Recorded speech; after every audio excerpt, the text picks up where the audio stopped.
ये कहानी है एक आदमी और उसकी 3 बेटियों की है। उसकी बीवी कुछ साल पहले वफात पा चुकी थी। उसकी तीनों बेटियां बहुत खूबसूरत थीं, मगर सबसे छोटी बेटी अपनी बहनों में सबसे ज्यादा समझदार थी। उसका नाम ज़ैनब था। करमदीन अपनी तीनों बेटियों से बहुत प्यार करता था। उसने कभी अपनी बेटियों को मां की कमी महसूस नहीं होने दी। वह अपनी बेटियों की हर ख्वाहिश पूरी करता था। अब करमदीन की बेटियां बड़ी हो चुकी थीं और अपने पिता के लिए खुद से खाना बनाने लगी थीं। जब करमदीन काम के सिलसिले में बाहर जाता तो उसकी बेटियां उसके लिए खाना तैयार करके साथ दे देती। उसी गांव में एक बेवा औरत भी रहती थी जिसकी एक बेटी थी। उस बेवा की आदत थी कि वह हर घर में कुछ ना कुछ मांगने के लिए चली जाती थी। जब करमदीन की बेटियां अपने पिता के लिए खाना बनाती तो वह औरत अक्सर उसी समय उनके घर आग मांगने के लिए आ जाती। लेकिन करमदीन की सबसे छोटी बेटी ज़ैनब को वह बेवा औरत बिल्कुल भी अच्छी नहीं लगती थी। जब भी वह औरत उनके घर आती, ज़ैनब अपनी बहनों से कहती, यह औरत हमारे घर क्यों आती है? यह औरत बिल्कुल भी अच्छी नहीं है। बड़ी दोनों बहनें ज़ैनब को समझाती, देखो, यह बेवा औरत है और गरीब है। अगर हमारे घर से आग ले जाती है तो इसमें तुम्हारा क्या नुकसान है? ज़ैनब अपनी बहनों की बातें सुनकर चुप हो जाती, लेकिन वह कहती, देख लेना, यह औरत एक ना एक दिन हम सबके लिए मुसीबत खड़ी करेगी। यह सिलसिला यूं ही चलता रहा। वह औरत रोज उनके घर से आग लेने आती और मौका पाकर करमदीन के खाने में राख मिला देती। करमदीन ने जब अपने खाने में खराबी महसूस की तो उसने सोचा कि उसकी छोटी छोटी बेटियां खाना बनाती हैं, इसलिए उनसे कोई गलती हो जाती होगी। वह अपनी बेटियों से बहुत प्यार करता था और यह बात समझ नहीं पा रहा था कि उसकी बेटियां उसका खाना क्यों खराब कर रही हैं। फिर एक दिन करमदीन ने सोचा, आज मैं अपनी बेटियों पर नजर रखूंगा। आखिर मेरी बेटियां अचानक से मेरे खाने में क्या मिलाने लगी हैं? जब करमदीन की बेटियां खाना बनाने लगीं तो वह छुपकर उन्हें देखने लगा। उसकी बड़ी बेटी साफ पानी से चावल धो रही थी, छोटी बेटी सालन बना रही थी और सबसे छोटी बेटी ज़ैनब बर्तन साफ कर रही थी, जिन बर्तनों में खाना डाला जाना था। कुछ ही देर में खाना पककर तैयार हो गया। खाने में कोई खराबी नहीं थी। करमदीन परेशान था, लेकिन फिर अचानक उसने जो देखा उससे उसके पैरों तले जमीन खिसक गई। उसने देखा कि वही बेवा औरत उनके घर आग लेने आई है और उसकी छोटी बेटी ज़ैनब उससे बहस कर रही है। वहीं उसकी दूसरी बहनें ज़ैनब को समझा रही थीं, कोई बात नहीं ज़ैनब, ये बेवा औरत है, इसे आग लेने दो, बड़ी बहन ने कहा। लेकिन उस बेवा औरत ने आग लेने के बहाने नजरें बचाकर करमदीन के खाने में राख मिला दी और सारा खाना खराब कर दिया। यह देखकर करमदीन को बहुत गुस्सा आया। दूसरे दिन करमदीन ने उस बेवा औरत को अपने घर बुलाया और गुस्से में पूछा, तुम्हारी हिम्मत कैसे हुई मेरा खाना खराब करने की? वह औरत बड़ी नाटकीय अंदाज में करमदीन के पास आई और उसके सीने पर हाथ फेरते हुए कहने लगी, अरे, मैं तो यह देख रही थी कि तुम सच में अपनी बेटियों से प्यार करते हो या नहीं। खाना खराब होने पर तुम उन्हें डांटते हो या नहीं। लेकिन तुम तो बड़े अच्छे इंसान निकले, अपनी बेटियों से बहुत प्यार करने वाले। तुमने तो मेरी चोरी फौरन पकड़ ली। अब मुझे यकीन हो गया है कि तुम अपनी बेटियों से बहुत प्यार करते हो। आइंदा ऐसा कुछ नहीं होगा। करमदीन उसकी बातों और उसके नाटक पर यकीन करने लगा, क्योंकि वह बेवा औरत खूबसूरत थी। करमदीन उसके व्यवहार से प्रभावित होकर कुछ भी कहने की बजाय उसे अपनी पत्नी बनाने का फैसला कर बैठा। कुछ ही दिनों में उसने अपनी बेटियों की इजाजत के बिना उस बेवा औरत से शादी कर ली और उसे अपने घर ले आया। शादी के कुछ ही दिनों बाद वह बेवा औरत करमदीन की तीनों बेटियों से सख्त नफरत करने लगी। वह चाहती थी कि किसी भी तरह करमदीन की बेटियां इस घर से निकल जाएं। उसने उन्हें घर से निकालने के लिए तरह तरह के मंसूबे बनाने शुरू कर दिए। वह सोचती थी कि अगर बेटियां घर से चली जाएंगी तो वह और उसकी अपनी बेटी आराम से ऐश की जिंदगी जी सकेंगी। साथ ही करमदीन का पूरा ध्यान सिर्फ उसी और उसकी बेटी पर रहेगा। वह जानती थी कि करमदीन अपनी बेटियों से बहुत मोहब्बत करता है और उन्हें जरा भी दुखी नहीं देख सकता। उसकी अपनी बेटी हमेशा कीमती कपड़े पहनकर घूमती रहती थी, जिससे वह मॉडर्न लगती थी। लेकिन सौतेली मां ने करमदीन की तीनों बेटियों को घर का सारा काम करने पर मजबूर कर दिया। वह उन्हें ठीक से पेट भर खाना भी नहीं देती थी और धीरे धीरे उनकी दूसरी जरूरतें भी कम कर दी। तीनों बहनें हर समय दुखी रहने लगी। एक दिन 2 बड़ी बहनें रो रही थीं, तो ज़ैनब अपनी बड़ी बहनों के पास आई और कहने लगी, प्यारी बहनों, आओ हम तीनों कहीं बाहर चलें ताकि हमारा दिमाग फ्रेश हो जाए। फिर वह तीनों बहनें घर से निकल गईं और चलते चलते एक जंगल में जा पहुंची। वहां एक घने दरख्त के नीचे बैठकर वे रो रो कर अपनी मां को याद करने लगीं। इतने में उनके पास से एक अल्लाह वाले बुजुर्ग का गुजर हुआ। जैनब जमीन पर बैठी रो रही थी और कह रही थी, ऐ मेरे अल्लाह, हम मजलूम लड़कियां हैं और बहुत दुखी हैं। आप देख रहे हैं ना कि हमारी सौतेली माँ हम पर कितना जुल्म करती है। हम कितने दिनों से भूखे हैं। अल्लाह वाले बुजुर्ग पास ही खड़े होकर उनकी बातें सुन रहे थे। फिर वे जैनब से मुखातिब होकर बोले, बेटियों, तुम तीनों यहां इस दरख्त के नीचे रोज आती हो, तुम्हें क्या दुख है? तुम मुझे बता सकती हो? जैनब ने रोते हुए अल्लाह वाले बुजुर्ग को सारा वाकया सुना दिया। उनकी बात सुनकर बुजुर्ग को बहुत दुख हुआ। वे बोले, बेटी, यहां से थोड़ी दूरी पर मेरी झोंपड़ी है। मैं वहां रहता हूं और इबादत करता हूं। मेरी झोंपड़ी के बाहर एक अनार का दरख्त लगा है जिस पर पके हुए अनार लगे हुए हैं। तुम जाओ और उस दरख्त से जितने मर्जी अनार तोड़कर खा लो। यह सुनकर तीनों लड़कियां खुशी खुशी उस झोंपड़ी के पास पहुंची। उन्होंने देखा कि दरख्त पर बहुत ही खूबसूरत और रसीले अनार लगे हुए हैं। तीनों ने एक एक अनार तोड़ा और बैठकर मजे से खाने लगी। जब उनका पेट भर गया तो उन्होंने बुजुर्ग का शुक्रिया अदा किया और घर वापस आ गईं। इसके बाद जब उनकी सौतेली माँ उन्हें खाना नहीं देती तो वे रोज जंगल जाती और उन अनारों को खाकर अपना पेट भर लेती। धीरे धीरे उन्होंने अपनी माँ का दिया हुआ खाना बिल्कुल छोड़ दिया। अब उनकी सौतेली माँ सोचने लगी, मैं इन लड़कियों को खाने को कुछ नहीं देती। मैं इनसे इतना काम करवाती हूँ, उन्हें जलील करती हूँ, फिर भी इनके चेहरे पर एक अजीब सी चमक है।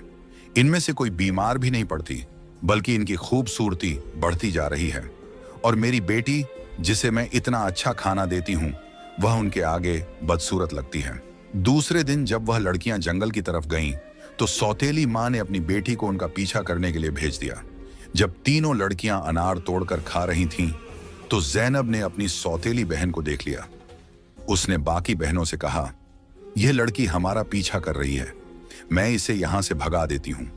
फिर जैनब ने अपने हाथ में पकड़ा अनार छुपा लिया और बोली, अगर यह सब कुछ अपनी मां को बता देगी तो यह हमारे लिए परेशानी का कारण बन सकती है। लेकिन जैनब की दूसरी बहनें बोली, जैनब, तुम कैसी बातें कर रही हो? यह बेचारी बेकसूर है। जैनब की बड़ी बहनें बोली, हमारी सौतेली मां तंग करती हैं, यह तो हमें कुछ नहीं कहती। इसके बाद तीनों बहनों ने अपनी सौतेली बहन को पास बिठाया और उसे एक अनार पकड़ा दिया। लेकिन सौतेली बहन ने अनार नहीं खाया और जल्दी से अपनी मां के पास जाकर कहने लगी, मां, वे लड़कियां भूखी नहीं रहती, वे तो जंगल में एक दरख्त से अनार तोड़कर खा लेती हैं। उसी दरख्त के पास एक बुजुर्ग भी इबादत कर रहे थे और उन्होंने भी उन्हें रोकने की कोशिश नहीं की। यह सुनकर सौतेली मां को बहुत गुस्सा आया। वह सोचने लगी, मैं इन लड़कियों को अनार खाने से कैसे रोकूं? पूरा दिन वह गुस्से में ही रही। जब शाम को करमदीन काम से घर वापस आया तो उसने अपनी बीवी को परेशान देखा। वह बोला, तुम्हें क्या परेशानी है? क्यों इतनी उदास बैठी हो? वह कहने लगी, मेरे सिर में बहुत तेज दर्द है और यह किसी दवा से ठीक नहीं होगा। करमदीन ने पूछा, तो फिर कैसे ठीक होगा? वह तुरंत बोली, जंगल में एक अनार का दरख्त है जिस पर लाल लाल अनार लगे हैं। अगर तुम उस दरख्त को जड़ से कटवा दो और उसकी जड़ें उबालकर दवा बना लो और मेरे माथे पर लगाओ तो मेरा सिर दर्द ठीक हो सकता है। करमदीन ने कहा, बस इतनी सी बात।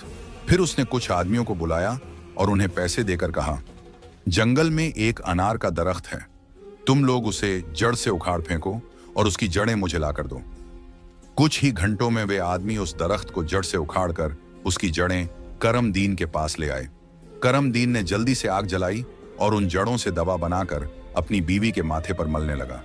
थोड़ी ही देर में उसकी बीवी कहने लगी, अब मुझे आराम है। अगले दिन जब तीनों बहनें जंगल गईं, तो उन्होंने देखा कि अनार का दरख्त किसी ने जड़ से उखाड़ दिया है। यह देखकर वे बहुत परेशान हो गईं और सोचने लगी, अब हम क्या खाएंगे? तभी वे तीनों लड़कियां वहीं बैठकर रोने लगी। उनके रोने की आवाज सुनकर अल्लाह वाले बुजुर्ग अपनी झोंपड़ी से बाहर आए। वे समझ गए कि लड़कियां क्यों रो रही हैं। वे बोले, इसमें रोने की क्या बात है? अल्लाह तुम्हें इससे भी बेहतर कुछ देगा। फिर अल्लाह वाले बुजुर्ग ने अपनी उंगली से जमीन की तरफ इशारा किया और वहां पर एक छोटी सी नदी बन गई जिसमें पानी की जगह दूध बह रहा था। उन्होंने उन लड़कियों को एक मिट्टी का प्याला दिया और कहा, जहां से जितना मर्जी हो दूध पियो। लड़कियां बहुत खुश हुईं और मिट्टी के प्याले में दूध भरकर पीने लगीं। जब उनका पेट भर गया तो वे बुजुर्ग का शुक्रिया अदा करके घर वापस आ गईं। इसके बाद उनका रोज का यह मामूल हो गया कि वे तालाब के पास जाती और मिट्टी के प्याले में दूध भरकर पी लेती। उनकी सौतेली माँ उनकी सेहत देखकर हैरान थी। उसने अपनी बेटी को बुलाया और कहा, मैंने तो जंगल से अनार के दरख्त का नामो निशान मिटा दिया था, फिर भी इन लड़कियों की सेहत पर कोई असर नहीं पड़ा। मैं तो इन्हें पेट भर खाना भी नहीं देती। आखिर ये ऐसा क्या खा रही हैं जिससे इनकी सेहत इतनी अच्छी हो रही है? उसने अपनी बेटी से कहा, इनका पीछा करो और पता लगाओ कि ये क्या खाती हैं। लड़की फिर से अपनी बहनों का पीछा करते हुए जंगल में गई। जब तीनों मिट्टी के प्याले से दूध पी रही थीं, तो जैनब ने पीछे मुड़कर देखा। उसने अपनी सौतेली बहन को चुपचाप खड़ा देखकर बाकी बहनों से कहा, देखो ये लड़की फिर हमारा पीछा कर रही है। जैनब ने अपनी बहनों से कहा, तुम लोग जल्दी उठो और इसे यहां से भेजो, क्योंकि अगर इसने हमारे तालाब को देख लिया तो यह घर जाकर सब बता देगी और फिर घर में हंगामा खड़ा हो जाएगा। लेकिन जैनब की बड़ी बहनों ने उसे डांटते हुए कहा, तुम्हारा आखिर मसला क्या है? माना कि हमारी सौतेली माँ हम पर जुल्म करती है, लेकिन इसमें इस बेचारी का क्या कसूर? जैनब यह सुनकर चुप हो गई। इसके बाद तीनों ने अपनी सौतेली बहन को नदी के पास बिठाया और मिट्टी के प्याले में दूध भरकर उसे दिया। उस लड़की ने दूध पिया और जल्दी से अपनी माँ के पास पहुंचकर तालाब और दूध वाली पूरी बात बता दी। सौतेली माँ को यह सुनकर बहुत गुस्सा आया। उसने अपने गांव के कुछ आदमियों को बुलाया और कहा, तुम जितने पैसे चाहो मैं तुम्हें दूंगी, लेकिन तुम्हें जंगल में जाना होगा। वहां एक बुजुर्ग की झोंपड़ी और तालाब है। तुमने वो झोंपड़ी खत्म कर देनी है और तालाब में मिट्टी डाल देनी है। बदले में तुम्हें बहुत पैसा मिलेगा। कुछ ही देर में वे आदमी उसकी मर्जी के मुताबिक सब कुछ करके लौट आए। वह औरत अब बहुत खुश थी। अगले दिन जब तीनों बहनें जंगल में गईं, तो उन्होंने देखा कि वहां न तो तालाब है और न ही बुजुर्ग की झोंपड़ी। यह देखकर उन्हें पहाड़ जैसा दुख हुआ। वे वहीं बैठकर रोने लगीं और भूखी प्यासी अपने घर लौट आईं। उनकी सौतेली माँ यह देखकर बहुत सुकून महसूस कर रही थी। एक दिन वह फिर बीमारी का बहाना बनाकर लेट गई। शाम को जब करमदीन घर आया तो उसने अपनी बीवी को प्यार से कहा, चाहे मेरा सब कुछ बिक जाए, लेकिन मैं तुम्हें कुछ नहीं होने दूंगा। तुम्हारा इलाज सबसे अच्छे डॉक्टर से करवाऊंगा। लेकिन उसकी बीवी कुछ और ही चालें चल रही थी। उसने कहा, आपको इतना कुछ करने की जरूरत नहीं है। मेरी जिंदगी बचाने के लिए बस एक छोटा सा काम करो। करमदीन बोला, जल्दी बताओ क्या करना है, मैं वही करूंगा। उसकी बीवी बोली, तुम अपनी तीनों बेटियों का खून निकालकर मेरे हाथों और पैरों की हथेलियों पर मल दो, तभी मैं ठीक हो सकती हूं। यह सुनकर करमदीन की आंखों में आंसू आ गए, क्योंकि वह अपनी बेटियों से बेहद मोहब्बत करता था। वह चुपचाप कमरे से बाहर निकला और अपनी बेटियों को ढूंढने लगा, लेकिन बेटियां घर में नहीं थीं। वह परेशान होकर उन्हें ढूंढते ढूंढते कब्रिस्तान पहुंचा। वहां उसने देखा कि उसकी तीनों बेटियां अपनी मां की कब्र के पास बैठकर रो रही हैं। यह देखकर करमदीन का दिल कांप गया। एक तरफ उसकी बीवी की ख्वाहिश थी और दूसरी तरफ उसकी बेटियों की जिंदगी। करमदीन को समझ नहीं आ रहा था कि वह क्या करे। उसने सोचा कि उसकी बीवी उसकी बेटियों से कभी खुश नहीं होगी और उसकी बेटियां अपनी सौतेली मां के साथ खुश नहीं हैं। इसलिए उसने फैसला किया कि बेटियों को कहीं दूर ले जाएगा। उसने अपनी बेटियों को गले लगाया और कहा, ऐ बेटियों, तुम क्यों परेशान होती हो? मैं तुम्हें कहीं और ले चलता हूं। वह अपनी बेटियों को एक घने जंगल में ले गया। वहां उसने मिट्टी का चूल्हा बनाया और बेटियों को खाना बनाकर खिलाया। जब बेटियों ने पेट भरकर खाना खा लिया तो वे एक दरख्त के नीचे सो गईं। करमदीन ने अपनी बेटियों को वहीं सोते हुए छोड़ दिया और वहां से भाग गया। उसके दिल में यही ख्याल था कि कम से कम मेरी बेटियां जिंदा तो रहेंगी और अपनी सौतेली मां के जुल्म से बची रहेंगी। रास्ते में उसने एक हिरण का शिकार किया और उसका खून लेकर अपनी बीवी को दे दिया। उसकी बीवी ने वह खून अपने हाथों और पैरों पर लगाया और खुश होकर कहा, अब मुझे आराम है। उसे यकीन हो गया कि करमदीन ने अपनी बेटियों को मार दिया। दूसरी तरफ जब तीनों बहनें जागीं तो उन्होंने देखा कि उनका बाप उन्हें छोड़कर जा चुका है। वे अपने बाप को पुकारने लगीं। जंगल में जंगली जानवरों की आवाजें सुनकर वे डर गईं और रोने लगीं। इत्तेफाक से उसी जंगल में 3 दोस्त शिकार के लिए आए थे। जब वे शिकार करके लौटने लगे तो उनमें से एक दोस्त, जिसका नाम नासिर था, कहने लगा, मुझे लगता है, नासिर ने कहा, यहाँ कोई मुसीबत में है। क्या तुम लोग किसी के रोने की आवाज नहीं सुन रहे? मुझे तो किसी के रोने की आवाज आ रही है। चलो जल्दी से देखते हैं, शायद किसी को हमारी मदद की जरूरत हो। फिर तीनों दोस्त आवाज की दिशा में चल पड़े। आगे जाकर उन्होंने देखा कि 3 खूबसूरत लड़कियां बैठी हुई रो रही हैं। नासिर आगे बढ़ा और उनसे पूछा, तुम यहां अकेली क्या कर रही हो और इतना क्यों रो रही हो? जैनब ने नासिर को अपनी पूरी कहानी सुना दी। लड़कों को उन पर बड़ा तरस आया। वे आपस में कहने लगे, क्यों ना हम इन लड़कियों से शादी कर लें? इन्हें एक छत मिल जाएगी और हमारी जिंदगी भी सुकून से गुजरने लगेगी। फिर उन तीनों लड़कों ने उन तीनों लड़कियों से शादी कर ली। जैनब की शादी नासिर के साथ हो गई। संयोग से उन तीनों दोस्तों के घर पास पास थे। तीनों बहनें खुशी खुशी अपने अपने घरों में रहने लगीं। 1 साल के बाद जैनब के घर में बेटे की पैदाइश हुई। ये देखकर नासिर के दोस्त और जैनब की बहनें बहुत खुश हुईं। धीरे धीरे जैनब का बेटा 2 साल का हो गया। एक दिन नासिर ने अपने दोस्तों से कहा, मेरा आज फिर जंगल में शिकार करने का मन हो रहा है, चलो शिकार पर चलते हैं। लेकिन उसके दोस्तों ने मना कर दिया और कहा, हमें तो किसी जरूरी काम से जाना है, हम तुम्हारे साथ जंगल नहीं जा सकते। नासिर ने जैनब से इजाजत ली और अकेला ही जंगल में शिकार के लिए चला गया। लेकिन इसके बाद कई दिन गुजर गए और नासिर घर वापस नहीं आया। जैनब बहुत परेशान हो गई। उसकी बहनें भी उसकी चिंता देखकर चिंतित हो गईं। जैनब के जीजा नासिर के दोस्त ने उसे तसल्ली देते हुए कहा, तुम फिक्र मत करो, हम नासिर को ढूंढकर जरूर वापस लाएंगे। लेकिन करनी खुदा की यह हुई कि नासिर के दोस्त भी उसे ढूंढने जंगल गए, लेकिन वे भी वापस नहीं लौटे। उन तीनों बहनों पर एक बार फिर से गम का पहाड़ टूट पड़ा। एक दिन जैनब अपने बेटे को सुला रही थी कि दरवाजे पर दस्तक हुई। उसने जल्दी से जाकर दरवाजा खोला तो क्या देखती है कि एक बुजुर्ग फकीर जिसने हरे रंग के कपड़े पहने हुए थे दरवाजे पर खड़ा है। जैनब उसे देखकर बोली, बाबा, मेरा शौहर घर पर नहीं है, मैं आपको घर में आने की इजाजत नहीं दे सकती। जब मेरा शौहर आएगा तब आप आ जाना। उस पर फकीर बोला, बेटी, मुझे बहुत भूख लगी है, किसी भूखे को खाना खिलाने में क्या हर्ज है। जैनब ने मजबूरी में उस फकीर को घर में बुला लिया और उसके लिए खाना बनाने लगी। लेकिन वह जादूगर फकीर बुरी नजरों से जैनब को देखता रहा। फिर वह जादूगर उठकर जैनब के करीब आया और बोला, सुनो लड़की, तुम मुझे बहुत अच्छी लगती हो, अपने बेटे को छोड़ दो और मुझसे शादी कर लो। जैनब डर के मारे कांपने लगी और बोली, बाबा, आप कैसी बातें कर रहे हैं? मैं शादीशुदा हूं और एक बच्चे की मां हूं। आपकी हिम्मत कैसे हुई ऐसा कहने की? यह सुनकर जादूगर फकीर को गुस्सा आ गया। उसने अपने जादू से जैनब को कुतिया बना दिया और उसके गले में रस्सी डालकर खींचते हुए ले जाने लगा। इधर जैनब का बेटा जोर जोर से रो रहा था। जैनब की बहनों ने जब उसके बेटे के रोने की आवाज सुनी तो वे भागती हुई उसके घर आईं। उन्होंने जल्दी से जैनब के बेटे को गले लगाया और अपनी बहन को घर में ढूंढने लगी। लेकिन उन्हें जैनब कहीं नजर नहीं आई।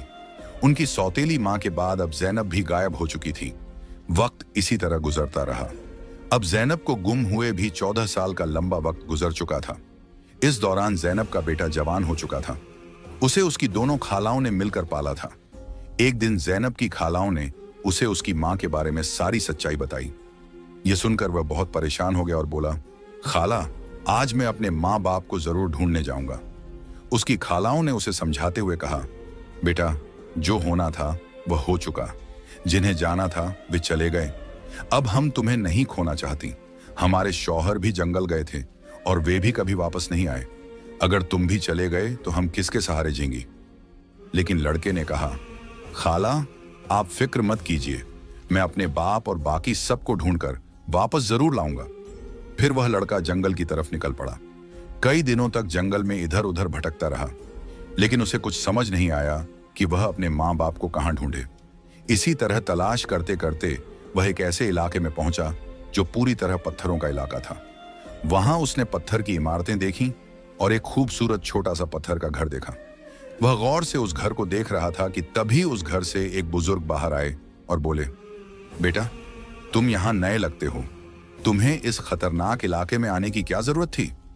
लड़के ने जवाब दिया, बाबा जी, मैं अपने माँ बाप और ताया जी को ढूंढने के लिए यहां आया हूं। मेरी माँ को एक जादूगर ने कुतिया बनाकर अपने साथ ले गया था। अल्लाह वाले बुजुर्ग बोले, बेटा, यह इलाका एक बहुत बड़े जादूगर का है। वह बहुत ताकतवर है। जो भी उससे पंगा लेता है या उसे बेइज्जत करता है, वह उसे पत्थर का बना देता है। ये जो तुम अपने इर्द गिर्द पत्थर देख रहे हो, ये भी कभी इंसान थे। जादूगर ने इन्हें पत्थर बना दिया। कुछ साल पहले यहाँ एक नौजवान आया था। उसके बाद उसके पीछे 2 और नौजवान आए। जादूगर ने उन्हें पेड़ और पत्थर में बदल दिया और उसने एक नेक पाकीज़ा लड़की को भी 12 साल से कैद करके रखा है। वह जादूगर उस लड़की से शादी करना चाहता है, लेकिन वह लड़की किसी भी तरह मान नहीं रही। बुजुर्ग की बातें सुनकर लड़का सोचने लगा, यकीनन यह लड़की मेरी माँ है और ये लोग मेरे ही परिवार के लोग हैं। आखिरकार मैंने अपनों को ढूंढ ही लिया। इसके बाद लड़के ने बुजुर्ग को अपनी सारी कहानी बताई और कहा, बाबा जी, आप मेरी मदद करें। इन लाचार लोगों को बचाने का कोई तरीका बताएं। बुजुर्ग, जिनकी झोंपड़ी को कभी ज़ैनब की सौतेली माँ ने जला दिया था, मुस्कुराए और बोले, बेटा, अल्लाह हमेशा नेक दिल वालों की मदद करता है। तुम्हें हिम्मत नहीं हारनी चाहिए। अल्लाह वाले बुजुर्ग मजबूरन इस खतरनाक इलाके में आकर रहने लगे। उन्होंने लड़के से वादा किया, मैं तुम्हारा साथ जरूर दूंगा। बुजुर्ग सोचने लगे, क्या पता इस लड़के की मां को छुड़वाने से बाकी कैदियों को भी जादूगर की कैद से आजादी मिल जाए। बुजुर्ग ने बाकी गांव वालों को बताया, यह मेरा पोता है जो दूसरे गांव से मुझसे मिलने आया है। जब जादूगर को शक हुआ कि गांव में कोई नया लड़का आया है, तो वह तुरंत अल्लाह वाले बुजुर्ग के पास पहुंचा और पूछने लगा, यह कौन है? बुजुर्ग ने जवाब दिया, यह मेरा पोता है।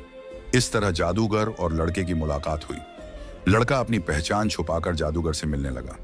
जादूगर ने लड़के को देखकर कहा, तुम बहुत समझदार लगते हो और अपने दादा की तरह नेक और मासूम हो। कल तुम मेरा एक काम करोगे। मैं तुम्हें एक इमारत में भेजूंगा जहां एक लड़की को मेरा पैगाम देना है। मैं उससे शादी करना चाहता हूं। लड़का समझ गया कि वह अपनी मां से मिलने जा रहा है। वह बहुत खुश हुआ और सोचने लगा कि वह अपनी मां के लिए फूल ले जाएगा। उसने योजना बनाई कि वक्त आने पर वह अपनी मां को पहचानने के लिए अपनी पहचान जाहिर करेगा। ज़ैनब की शादी के वक्त नासिर ने उसे एक अंगूठी दी थी जिस पर उसका नाम लिखा हुआ था। बाद में ज़ैनब ने वह अंगूठी अपने बेटे को पहना दी थी। सालों बाद वह अंगूठी बढ़ाकर दोबारा बनाई गई और लड़के ने अब भी वही अंगूठी पहनी हुई थी। अल्लाह वाले बुजुर्ग ने लड़के से कहा, अपनी अंगूठी को फूलों के गुलदस्ते में छुपा दो। जब तुम्हारी मां इसे देखेगी तो वह तुरंत तुम्हें पहचान लेगी। लेकिन यह काम आसान नहीं होगा। जादूगर ने ज़ैनब की निगरानी के लिए एक चौकीदार तैनात कर रखा है जो हर वक्त सख्ती से नजर रखता है। जादूगर अल्लाह वाले बुजुर्ग की बहुत इज्जत करता था और उनके पोते को नेक समझता था। उसने लड़के को गुलदस्ता देकर रोजाना ज़ैनब के पास भेजना शुरू कर दिया। लड़के की कम उम्र महज 14 साल की वजह से जादूगर को उस पर कोई शक नहीं हुआ। ज़ैनब को एक कमरे में कैद करके रखा गया था जहां किसी मर्द को जाने की इजाजत नहीं थी। लड़का रोजाना गुलदस्ता लेकर ज़ैनब के पास जाता और वहां जादूगर की एक दासी हमेशा ज़ैनब के साथ रहती। एक दिन किस्मत ने लड़के का साथ दिया। ऐसा मौका मिला जब कमरे में ज़ैनब के सिवा कोई नहीं था। लड़के ने जल्दी से अपनी उंगली से अंगूठी उतारी और फूलों के गुलदस्ते में छुपाकर ज़ैनब के कदमों में रख दिया। जैसे ही गुलदस्ता जमीन पर रखा, अंगूठी की आवाज हुई। ज़ैनब ने हैरानी से गुलदस्ता उठाया और फूलों में बंधी अंगूठी को पहचान लिया। यह वही अंगूठी थी जो उसने सालों पहले अपने बेटे को पहनाई थी। ज़ैनब की नजरें फौरन गुलदस्ता लाने वाले लड़के की तरफ उठीं। दोनों की नजरें मिलते ही हकीकत साफ हो गई। जादूगर ने ज़ैनब को कैद कर रखा था, लेकिन उसका बेटा अपनी मां को आजाद कराने का मंसूबा बनाने लगा। ज़ैनब ने जादूगर से शादी की रजामंदी जताई और उसकी ताकत का राज मालूम किया। जादूगर ने बताया कि उसकी जान एक तोते में है जो एक पिंजरे में बंद है और एक घने जंगल के दरख्त के नीचे सख्त पहरे में रखा गया है। ज़ैनब ने यह राज अपने बेटे को बताया, लेकिन उसे खतरे से बचाने के लिए जाने से मना किया। फिर भी बेटे ने अपनी मां को यकीन दिलाया कि वह कामयाब होकर लौटेगा।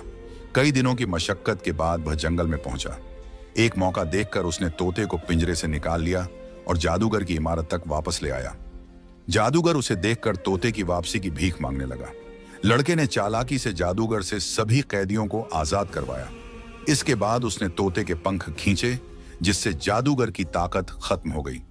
अंत में उसने तोते की गर्दन मरोड़ दी, जिससे जादूगर मर गया। लड़के ने अपनी मां ज़ैनब, पिता नासिर और बाकी सभी कैदियों को आजाद कराया। फिर वह सब अल्लाह वाले बुजुर्ग के पास पहुंचे। सबने बुजुर्ग का शुक्रिया अदा किया और अपने घर लौट आए। जैनब की बहनें अपने शौहर से मिलकर बहुत खुश हुईं, जो जादूगर की कैद में सालों तक रहे थे। उनके पिता, जो अपनी बेटियों को खोने के गम में डूबे थे, उन्हें सही सलामत देखकर खुशी से रोने लगे। उन्होंने बेटियों से माफी मांगी और बताया कि उनकी बीवी की साजिशों की वजह से यह सब हुआ। बेटियों ने अपने पिता को तसल्ली दी और कहा, हम अपनी जिंदगियों से खुश हैं। उनके पिता ने बताया कि उनकी सौतेली मां, जो उन पर जुल्म करती थी, एक गंदी बीमारी का शिकार होकर इस दुनिया से चली गई। इसके बाद सब ने खुशी और सुकून के साथ अपनी जिंदगी गुजारनी शुरू की।